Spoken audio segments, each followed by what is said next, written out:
నమస్తే, welcome to PJ digital news. Adilabad లో దేవి శరన్నవరాత్రి ఉత్సవాలు అంగరంగ వైభవంగా ప్రారంభమయ్యాయి. ఇటు ఆదిలాబాద్ పట్టణంలోని నవశక్తి దుర్గామాత ఆలయంలో దేవి శరన్నవరాత్రి ఉత్సవాలు అంగరంగ వైభవంగా కొనసాగుతున్నాయి. మొదటి రోజు శైలపుత్రి రూపంలో అమ్మవారు దర్శనం ఇవ్వగా, ఈ రోజు రెండవ రోజు అమ్మవారు బ్రహ్మచారిణి రూపంలో దర్శనమిచ్చారు. భక్తులు అధిక సంఖ్యలో తరలి వస్తా ఉన్నారు, అమ్మవారిని దర్శించుకుంటా ఉన్నారు. ఉదయం సాయంత్రం పూటల్లో కూడా ప్రత్యేక పూజాది కార్యక్రమాలు కూడా నిర్వహిస్తూ ఉంటారు. సో ఇక్కడ కొంతమంది మహిళలు ఉన్నారు, మనతో పాటు మాట్లాడే ప్రయత్నం చేద్దాం. సో చాలా ఘనంగా ఉత్సవాలు జరుగుతున్నాయి. గత 30 సంవత్సరాల నుండి స్వయంభూ వెలిసిన దేవి దుర్గాదేవి మందిరంలో కిషన్ మహారాజ్ ఆధ్వర్యంలో ప్రతి సంవత్సరము చాలా అద్భుతంగా దేవి రూపము మరియు పారాయణము, చండీ యాగము, హోమాలు, అన్ని విధాల కార్యక్రమాలు హిందూ సాంప్రదాయబద్ధంగా జరపబడుతున్నాయి. మేము ఆదిలాబాద్ టీచర్స్ కాలనీ నుండి గరిపెల్లి సులోచన గారి ఆధ్వర్యంలో నిర్వహింపబడుతున్న లలితా పారాయణ బృందం వాళ్ళము. మేము 44 మందిమి. గత 3 సంవత్సరాల నుండి పారాయణము శుక్రవారము మరియు పౌర్ణమి రోజు జరపబడుతుంది. గత 5 సంవత్సరాల నుండి జరుగుతున్న ఈ పారాయణ బృందము ఈరోజు అనుకోకుండా పాదయాత్రకు దుర్గాదేవి ఆలయానికి వచ్చితిమి. మా అదృష్టం కొద్దీ మేము లలిత పారాయణము కిషన్ మహారాజ్ గారి ఆధ్వర్యంలో జరిగింది. దీనికి మేము చాలా సంతోషిస్తున్నాము.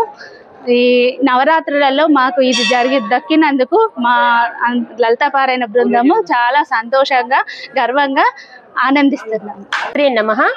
ఇక్కడ నవదుర్గ ఆలయము గత 30 సంవత్సరాల నుండి ఇక్కడ నవదుర్గ ఆలయం వెలిసింది. నవదుర్గ ఆలయంలో ప్రతి సంవత్సరము చాలా ఘనంగా నవరాత్రోత్సవాలు జరుగుతూ ఉంటాయి. మేము ప్రతి సంవత్సరం వస్తాం, కానీ ఈసారి మాత్రం మా గ్రూప్ తరపున అందరం కలిసి వచ్చాము. మేము మా గ్రూప్ వాళ్ళము 44 మంది ఉన్నాము. మేమందరం వచ్చాము. అనుకోకుండా ఇవాళ లలితా పారాయణం కూడా జరిగింది. చాలా సంతోషంగా ఉంది మాకు. ప్రతి సంవత్సరం కూడా ఇలాగే జరగాలని అనుకుంటున్నాం. అంటే ఎట్లా జరుగుతూ ఉన్నాయి ఇక్కడ నవరాత్రి వేడుకలు? ఏ విధంగా ఉంటాయి? చాలా బ్రహ్మాండంగా జరుగుతుంటాయి. ఎంత జనాలంటే ఎక్కడెక్కడి నుంచో వస్తుంటారు, మహారాష్ట్ర, ఆంధ్ర ఎక్కడి నుంచో వస్తుంటారు.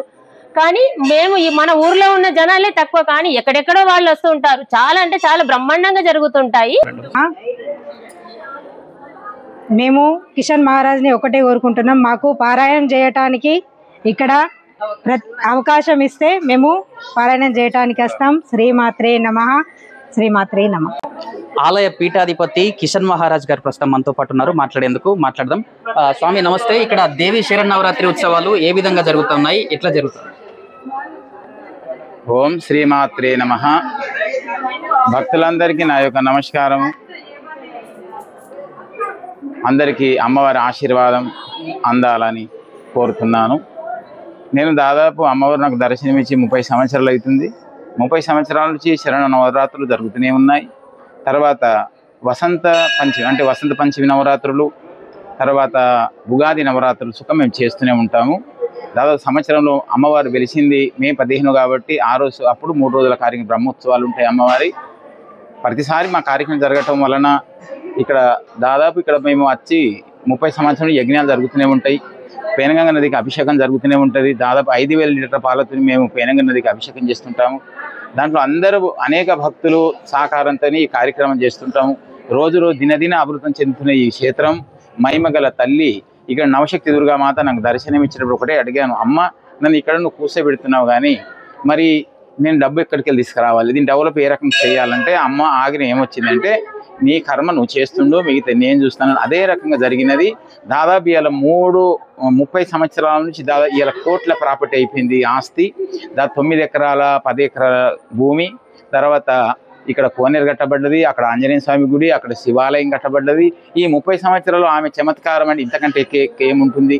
కావున అయితే ఈ శరణ నవరాత్రుల్లో నిన్న మొదటి రోజు శైలపుత్రి, ఈరోజు బ్రహ్మచారిణి, మళ్ళీ రేపు చంద్రఘంట. ఈ రకంగా నవదుర్గలు అమ్మవారు నవశక్తి దుర్గామాత పీఠం కాబట్టి నవదుర్గగా వెలిసింది కాబట్టి శైలపుత్రి, బ్రహ్మచారిణి, చంద్రఘంట, కుష్మాండ, స్కందమాత, కాత్యాయని, కలరాత్రి, మహాగౌరి, సిద్ధిదాత్రి నవదుర్గ ఆమె వెలిసింది కాబట్టి ఈ 9 రోజుల పాటు లలిత సహస్రనామ పారాయణం, చండీ యాగము జరుగును. పొద్దున చండీ యాగము, 8 గంటలకు ఆరతి, మళ్ళీ తీర్థ ప్రసాదాలు, మధ్యాహ్నం చండీ పారాయణం, లలిత సహస్రనామ పారాయణం, తర్వాత ఆరతి, మళ్ళీ సాయంకాలం 7 గంటలకు 6 నుంచి 7, 8 మధ్యలో లలిత సహస్రనామ పారాయణం, ఇక్కడ జపాలు జరుగుతుంటాయి. మళ్ళీ రాత్రి 10 గంటల దాకా అమ్మవారి దర్శనం తీసుకుంటున్నారు. దాదాపు ప్రతి సంవత్సరము కొందరు భక్తులు ఒక 10 మంది నుంచి దీక్ష మొదలైంది. ఈరోజు 1000 మంది దీక్ష తీసుకుంటున్నారు. మన ఆదిలాబాద్ కాకుండా మంచిర్యాల కానీ, చంద్రపూర్ కానీ, తర్వాత హైదరాబాద్ కానీ, మందమర్రి, బెల్లంపల్లి ఇట్లా చుట్టుపక్కల నుంచి నిజామాబాద్ నుంచి కానీ అక్కడ నుంచి భక్తులు దీక్షలు తీసుకుంటున్నారు. మరి అందరూ అనేది ఒకటి ఏంటంటే, అమ్మవారు ఇంత స్వయంభూగా వెలిసి ఇంత మహిమగల తల్లిని మీరు ఎందుకు ప్రచారం చేస్తారంటే, మేము ప్రచారం చేసుడు మేము కాదు, ఈ గుడి ఒక శక్తి కాబట్టి ఈ శక్తిని అదే రకంగా ఉంచాలి, భక్తులే దీన్ని ప్రచారం చేయాలి ఉద్దేశంతో మేము ఈ గుడిని ప్రచారం చేయటం లేదు అసలు. కాబట్టి ఈ గుడితోని ఇటువంటి మాతలు ఈరోజు వచ్చి ఇక్కడ దాదాపు ఇప్పుడు మేము అంతకుముందు లలిత శాస్త్రం పారాయణ జరిగేది కాదు, కింద ఊరు కావటం వలన కొందరు భక్తులు వచ్చేసి వాళ్ళు లలిత శాస్త్రం పారాయణ శుక్రవారం మంగళవారం చేస్తున్నారు. మళ్ళీ అమాస రోజు యజ్ఞం ఉండి అన్నదానం పెడతాం, పౌర్ణిమకు అన్నదానం యజ్ఞం ఉంటుంది. తర్వాత శుక్రవారం రోజు ముడుపులు కట్టి సంతానం లేని వాళ్ళు కానీ, పెళ్లి కాని వాళ్ళు కానీ, జాబుల కోసం కానీ వాళ్ళతో ముడుపులు కడితే వాళ్ళ కోరికలు సుఖ అమ్మవారు నెరవేరుస్తుంది. ఆ రకంగా ఈరోజు టీచర్స్ కాలనీ నుంచి వాళ్ళు ఎప్పుడో వస్తూనే ఉంటారు, దర్శనం చేస్తూ వెళ్తూనే ఉంటారు. కానీ ఈరోజు 2వ రోజు కాబట్టి టీము వీళ్ళ టీము వాళ్ళ బృందం అంటే లలిత శాస్త్రనామ ఒక బృందం వాళ్ళు వచ్చి మంచిగా 40 మంది వచ్చి మంచి పారాయణ చేశారు. అయితే మేము అడిగిన జరిగిందికి ప్రతి శుక్రవారం ఇదే రకంగా వచ్చి మీరు ఇట్లా పారాయణ చేస్తే అమ్మవారికి ఇంకా పవర్ పెరుగుతుంది, మన ఆదిలాబాద్ సుఖశాంతులతో ప్రపంచం అంతా సుఖశాంతులతో ఉండాలని ఆశించి మేము ఈ కార్యక్రమం మొదలుపెట్టాము. తర్వాత ఈ 9 రోజులు మాత్రం జరిగే కార్యక్రమం లోపల ప్రతిరోజు పొద్దున యాగము, మధ్యాహ్నం అన్నదాన కార్యక్రమం, సాయంత్రం భజన, తర్వాత సాయంత్రం తీర్థప్రసాదాలు ఉంటాయి. కాబట్టి అమ్మవారిని 9 రోజులు ప్రతి ఒక్క వ్యక్తి మా దగ్గర 108 ఓం శ్రీ మాత్రే నమః, ఓం శ్రీ శ్రీ మాత్రే నమః అంటూ తిరుగుతూనే ఉంటారు. కాబట్టి ఎక్కువ శాతం మాకు 108 ప్రదక్షిణలు చేస్తే వాళ్ళ కోరికలు ఖచ్చితంగా నెరవేరుతాయని చుట్టీలు ఉన్న వాళ్ళు పిల్లలు అందరూ వచ్చి దాదాపు ప్రదక్షిణ చేస్తూనే ఉంటారు. పొద్దున్న నుంచి సాయంత్రం రాత్రి 10 గంటల వరకు వాళ్ళు పాపం 108 ప్రదక్షిణ చేస్తూనే ఉంటారు. అమ్మవారికి అంత ఘనంగా నమ్ముతున్నారు. కాబట్టి అమ్మవారు అందరిని సుఖశాంతులతో ఉండాలి, ఇదే రకంగా భక్తులు పెరుగుతుండాలి. ఈ క్షేత్రానికి అన్నీ ఇప్పుడు ఆదిలాబాద్లో కాకుండా హైదరాబాద్ కానీ, విజయవాడ కానీ, తుల్జాపూర్ కానీ, మాహురం కానీ, కేలాపూర్ కానీ, చంద్రపూర్ కానీ ఇటువంటి జాగాల అన్ని క్షేత్రాలలో క్షేత్రం ఉంది. కానీ మన ఆదిలాబాద్లో ఇది మొదటి క్షేత్రం. కాబట్టి ఈ క్షేత్రం కూడా రేపు విజయవాడకు అందుకుంటుందని ఆ నమ్మకం అమ్మవారి నాకు ఆజ్ఞ. కాబట్టి దీన్ని మేము వచ్చిన డబ్బులతోని దక్షిణలు ఇచ్చిన కానుకలతోనే ఈ గుడిని మేము డెవలప్ చేస్తున్నాం, మంచి అభివృద్ధి చెందుతున్నాం. కాబట్టి ఇదే రకంగా ఈ భక్తుల సహకారం ఉండాలి, అమ్మ దయ ఇంతే ఉండాలి. ఇంకా దీన్ని ఒక పెద్ద పుణ్యక్షేత్రం చేయాలని నా కోరిక. కాబట్టి అమ్మవారి ఆజ్ఞ ఉండాలి, భక్తుల సహకారంతో చేయాలని ఆశిస్తున్నాను. ఓం శ్రీమాత్రే నమః. సో ఇది నవశక్తి దుర్గామాత ఆలయానికి సంబంధించి దేవి శరన్నవరాత్రి ఉత్సవాలు అంగరంగ వైభవంగా కొనసాగుతూ ఉన్నాయి. ఆదిలాబాద్ పట్టణంతో పాటు వివిధ ప్రాంతాల నుంచి కూడా భక్తులు పెద్ద సంఖ్యలో తరలి వస్తా ఉన్నారు.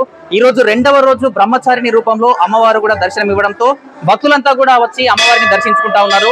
ఇక్కడ ఆదిలాబాద్ తో పాటు మిగతా మహారాష్ట్ర ఇతర ప్రాంతాల నుంచి కూడా భక్తులు పెద్ద సంఖ్యలో వచ్చి తరలి వస్తా ఉన్నారు. అదేవిధంగా కొంతమంది భవానీ దీక్షా పరులు కూడా మాల వేసుకొని 9 రోజుల పాటు నియమ నిష్టలతో అమ్మవారిని కొలుస్తూ ఉంటారు. ఇంతకుముందే మనము ఆలయ పీఠాధిపతి కిషన్ మహారాజ్ తో కూడా మాట్లాడడం జరిగింది. ఇక్కడ ప్రతి ఏటా కూడా దేవి శరన్నవరాత్రి ఉత్సవాలు కూడా అంగరంగ వైభవంగా నిర్వహిస్తుంటామని చెప్పడం జరిగింది. కొంతమంది మహిళలు కూడా మాట్లాడారు.